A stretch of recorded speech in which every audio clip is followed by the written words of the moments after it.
So headstrong, stubborn to the last.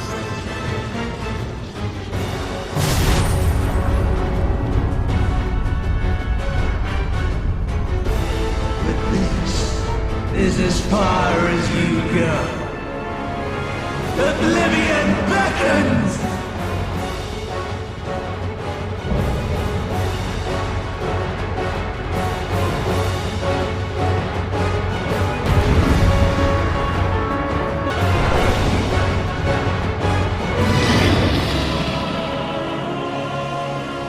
Lies! All lies! Your dreams, your hopes, your futures, delusions and lies!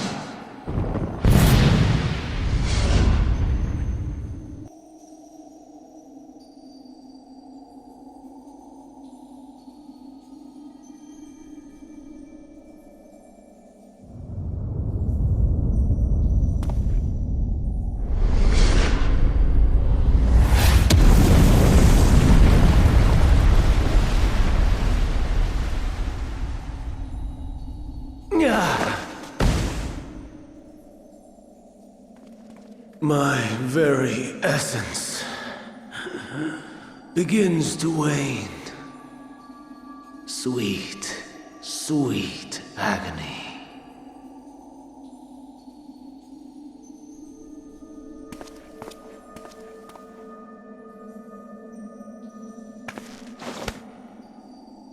Leave this to him.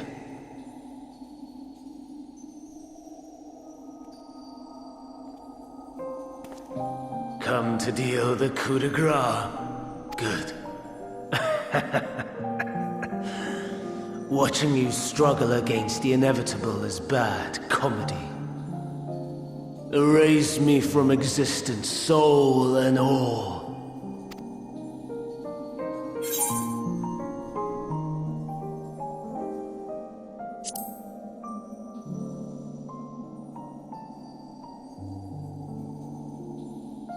How would you know that name?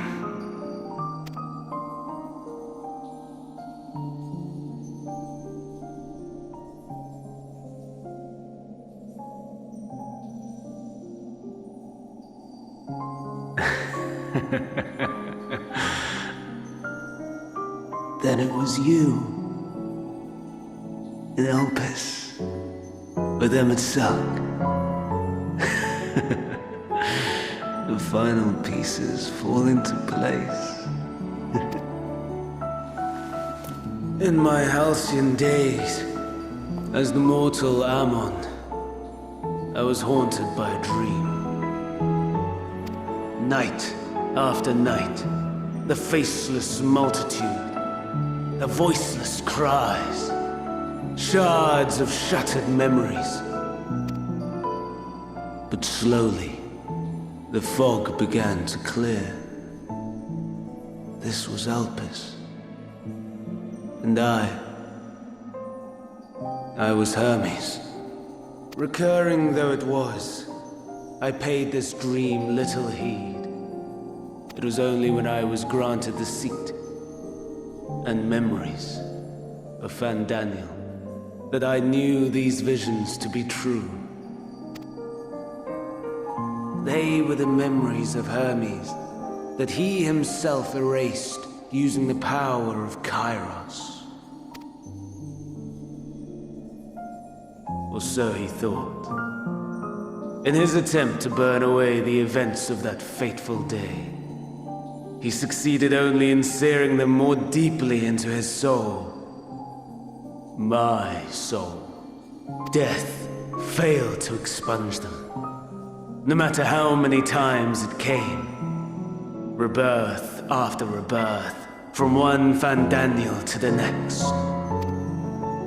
I wonder, is Emet-Selch adrift somewhere in this ethereal sea? In defeat, finally remembering your time together in Elpis? How it must gall him to be entrusted with knowledge of the final days, only to be rendered powerless to act upon it. So many lifetimes dedicated to restoring his beloved Amarok in blissful ignorance. Oh, folly. But make no mistake. My life as Hermes is not the reason I invited the world's end. I have lived. I have struggled. I have dredged the very depths of despair. And in the detritus of existence, I found the truth. I served a great ruler, powerful beyond measure.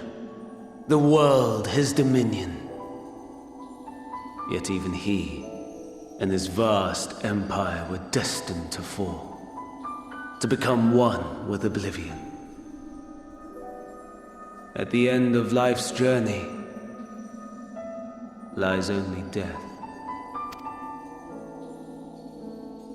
So I ask you, why live at all? We betray, we torment, we murder. We are wicked, spiteful creatures, without exception.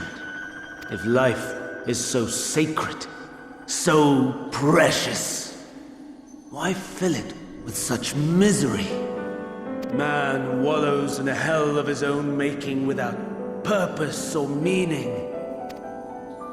To live is to suffer, and I would end that suffering by my own hand.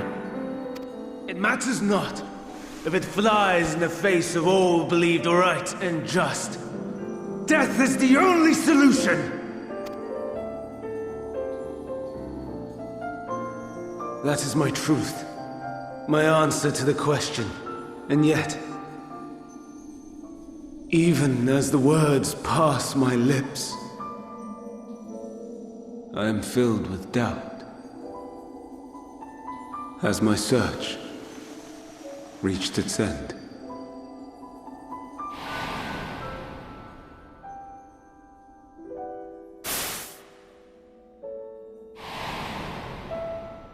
Was this the only way?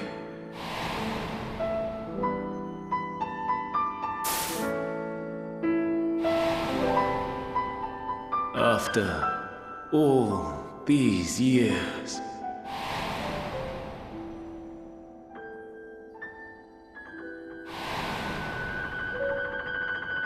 is this the answer I was hoping for?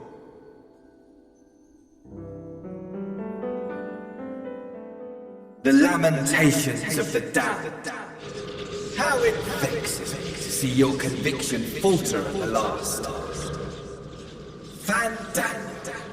Still clinging to existence, I see. You, who champion death so fervently, unwilling to accept your own, refusing to be purified and swept into the sea of souls. As do I. We prisoners to men, watching as the world turns. Though unlike me, you will be spared the ignominy of having your corpse made a puppet, dancing to another's tune. Is that Arsahi? How very astute. But let me be clear. I have not come to consort with the likes of you. Nor have I come to bemoan the state of the world following my untimely demise.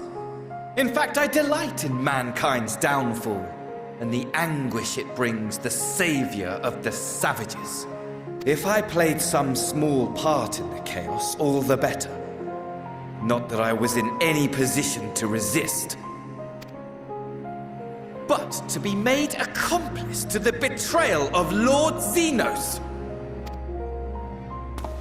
I would die 1,000 deaths to exact my vengeance.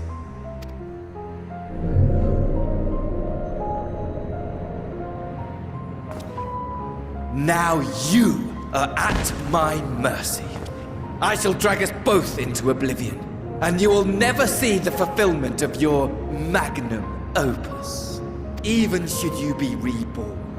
Your desperate search for answers must start again.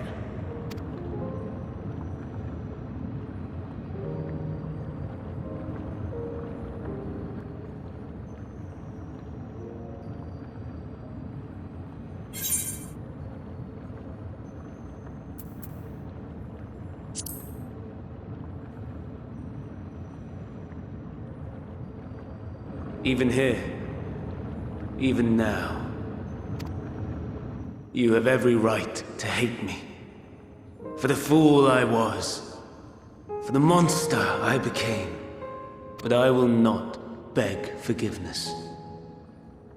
The tale of Hermes, the man who knew so much, yet understood so little, ends here.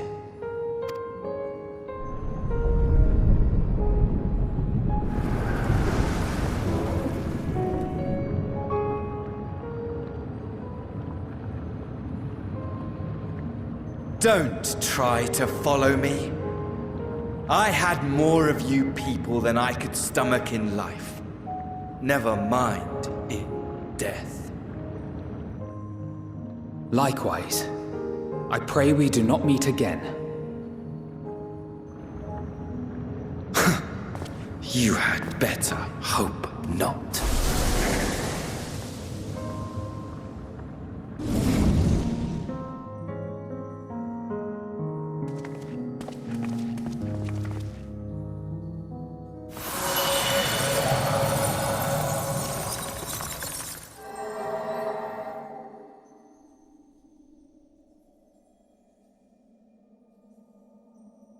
Come. Hydaelyn is waiting.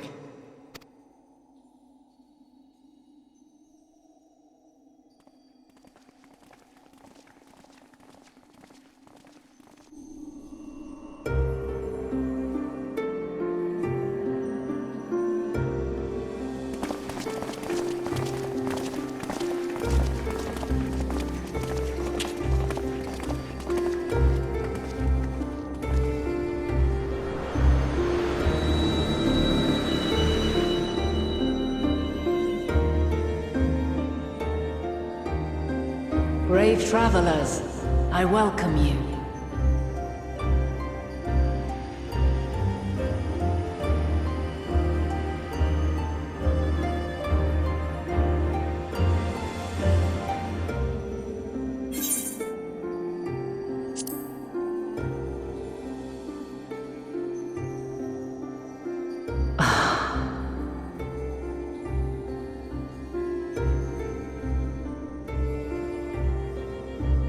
I see. Thou didst journey under Elpis. And now, the rivers of time converge.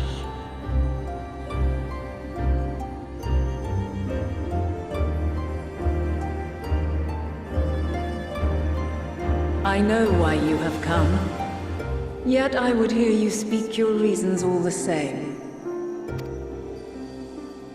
You created the moon to deliver mankind from the final days. But is that really how it has to end? We do not wish to abandon this world. We want to protect the source and all of its shards. To flee is but one of two paths. The other leadeth to Meteon, far beyond the stars, where she doth chant creation's requiem.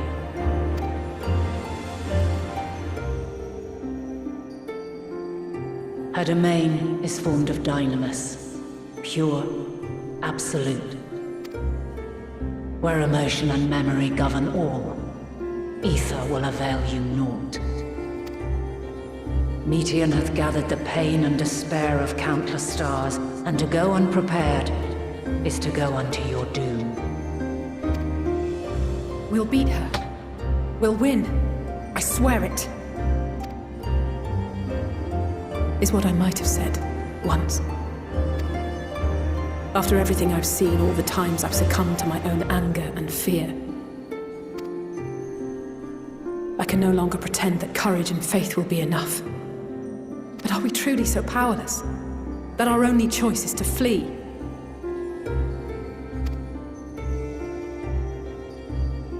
Far from it, my child. Long ago, the inhabitants of myriad stars, many more prosperous than Atheris, sought to free their worlds from life's woes. Sorrow and anger, conflict and hostility, despair, and even death itself. But as Meteon reported, every attempt ended in failure. Darkness abideth within every living being and can never be cast out. Neither reason nor faith can challenge this immutable truth. To live is to suffer, and in suffering, find strength and purpose and hope. As you have done so many times before. Thou dost pursue an impossible dream, yet knowing this, you pursue it nevertheless. And thou hast learned to depend on others as they do thee.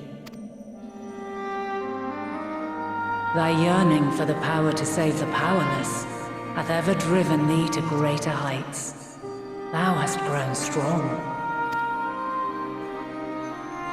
Though those closest to thee no longer walketh by thy side, their love remaineth thy guiding light.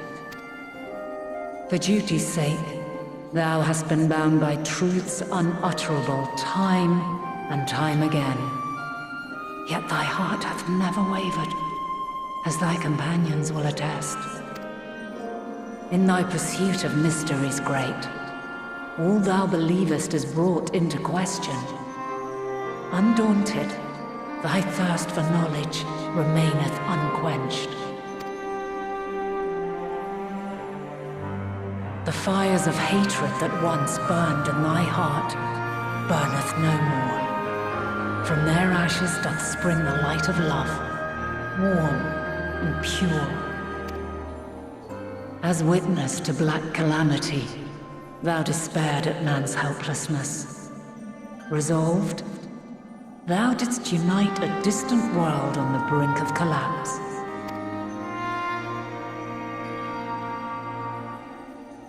And thou, my champion, when all did seem lost, thou never abandoned hope. For every trial and every foe that did bar thy way, thou hast proven equal to the challenge, drawing courage from the many bonds forged on thy journey. You have all known despair, and though the end approacheth, you walk on, heads held high. Therein lieth your power, the strength to silence the song of oblivion. Then there is a means to confront her. Yes, if you should prove yourselves worthy. Hark!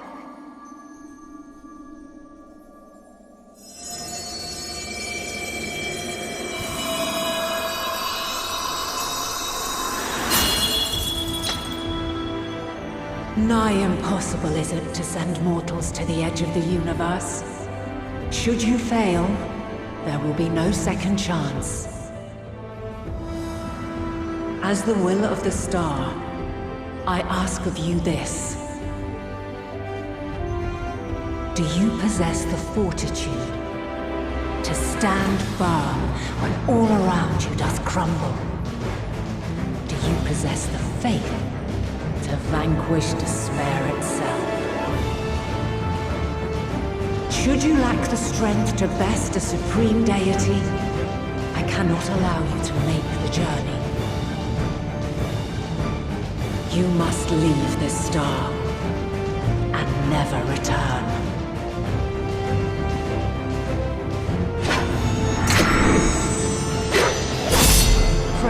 yourselves. Prove ourselves worthy, eh? Sounds straightforward enough. Aye. No room for confusion there. In any case, we've come too far to back down now. I am of the same mind. What power I have, I shall bring to bear. The three of you seem to be forgetting who we're up against. It's not every day we battle a divine being of untold power. Well, not quite every day. Do try not to get underfoot. Needless to say, there'll be no margin for error. Let us hold nothing back. For the people of this world and those beyond the rift.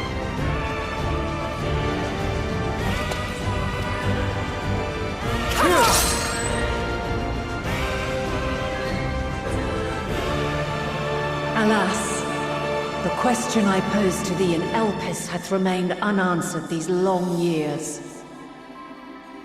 I would hear thy response, warrior of light. Shouldst thou emerge victorious?